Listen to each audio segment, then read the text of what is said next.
Hi, I'm Jillian Porteous. I'm an archaeological conservator here at the Canadian Conservation Institute. We're going to be going over the treatment of two stained glass panels from the shipwreck of the Empress of Ireland, which sank in 1914. So before we begin doing any conservation treatment, we want to document really thoroughly the state of the objects as they've arrived at CCI. So we're taking two sets of pictures. We're starting with the transmitted light. And the transmitted light is going to be helpful in a couple different ways. The main thing it's going to be helpful with is getting an idea of what these windows actually, what the panels actually looked like when they were in place, since they were meant to be seen through transmitted light after all. It'll also give us some very clear indication of where some of the gaps are between the lead caming and the glass panels.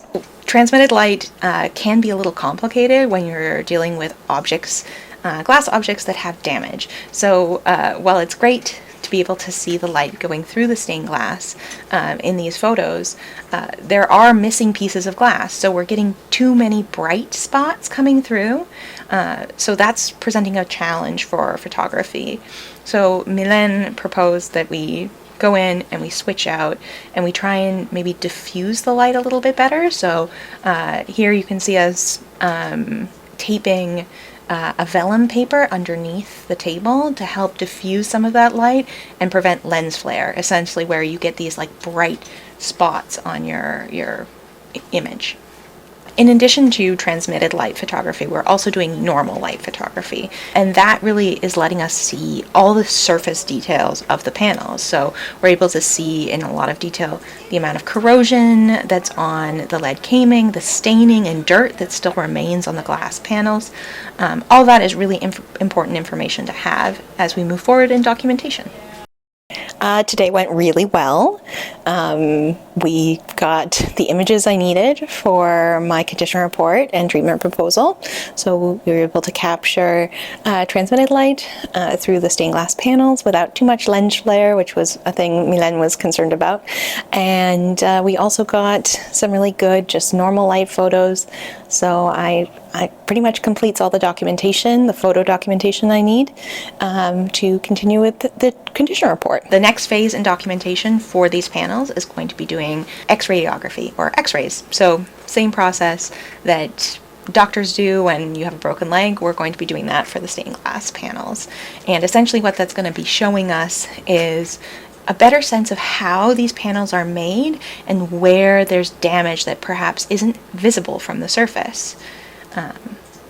So, for example, we might be looking at areas in the lead caming and seeing where there are perhaps cracks that you can't see from the surface.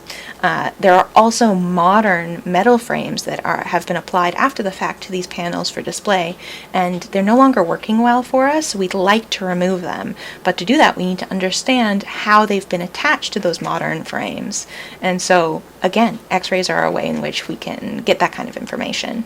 The major challenge in approaching this is figuring out the right power and exposure time for these stained glass panels. So if we choose too short an exposure time or too low a power, we won't see all the detail we're looking to see. But we can also overexpose them, meaning that we apply far too much power or expose them for too long a period of time, and we won't get enough detail at all either. It'll essentially kind of blast it all out from too much X-rays going through the panels. So we begin with positioning the stained glass panels underneath of our X-ray tube. And we have to position them over these digital X-ray plates that are the actual panels that are capturing these X-ray images. There's an issue though, because of our stained glass being so large, we actually have to take the overall X-ray in multiple goes, essentially having to kind of piece together the final product to make one complete image. It's actually really difficult, this part, and really stressful because the glass is so loose inside the lead pieces that every time we're shuffling or moving it, everything is kind of shaking and shifting. So it was a really tense just trying to get them positioned right.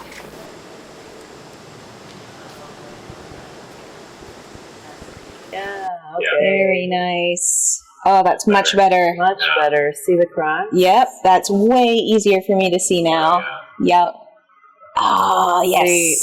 It's so uneven here. Yeah. Even just the opacity here, like how it's super thin. Yeah. Yeah, see, there's already, we can see the void in between the joints. Yep, those are the soldering marks. So how uneven it is at the corners. And yeah, right there. There's air even like trapped in void. There. Yeah, void in there. Cracks, another crack forming here. Oh, also it's really helpful because down here, so this is one of the points where it's still connected to the modern frame, and I can tell that when I go to detach it, I need to cut around this, because this part would be part of the original frame, this little like poking off of it, or the original framing versus the modern. Now that we have our images to work with, I'd like to know a little bit more about how these stained glass panels were made, what they were made of, and what kind of pollutants might be present. We work with the wonderful Conservation Science Department here at CCI to do some analysis. XRF stands for X-ray fluorescence spectrometry. It is also X-ray based. We're shooting X-rays at a material, and whatever radiation bounces back, we can actually use that to know what elements are present.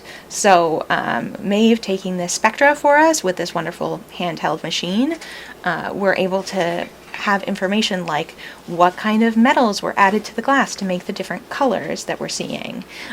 She can also use this technique to tell us what metals are present in our lead caming. Is it pure lead or is something mixed in? We can look at the specific soldering point, so what kind of solder was used to join the lead cames. And then we can also use the XRF to tell us what metal was used in making the modern frame. So is it a zinc frame, a tin frame? So XRF is really convenient because it's portable, so we can do it just in the lab in situ. But there are other techniques that we want to use that aren't portable, and for that we have to take samples. We're taking extremely small samples that aren't harming the overall panels themselves. We're going to be collecting fragments that are already detached from the surface of the stained glass. So you'll see we're taking tiny pieces of the lead caming that are just sitting currently loose on the stained glass panels. Also going to take some samples of the corrosion products from the lead caming, and this is a little bit more involved. It requires us to use a microscope so that we make sure we're not doing any damage and we're just taking these surface corrosion products. To do so, we use a scalpel blade and a microscope slide to collect the powder that we're slowly scraping off of the surface. Throughout this process, one really important point is making sure that we keep track of where all the samples we collected were from on the stained glass panels. So we have to take very clear notes where things are being sampled from so that we can then connect that information with a location on the stained glass panel. So some of the different types of analysis we're going to be doing with the samples we've collected are scanning electron microscopy, X-ray diffraction, Fourier transform, infrared spectrometry, and all of these techniques will help us better understand the materials present, but they will also be able to help us identify some of the deterioration products and some of the problems that are potentially impacting these stained glass panels. For example, we are not sure how these stained glass panels were treated after they were recovered from the shipwreck. And one of the major issues for all material coming from a maritime burial site is the presence of chlorides from the salty ocean waters.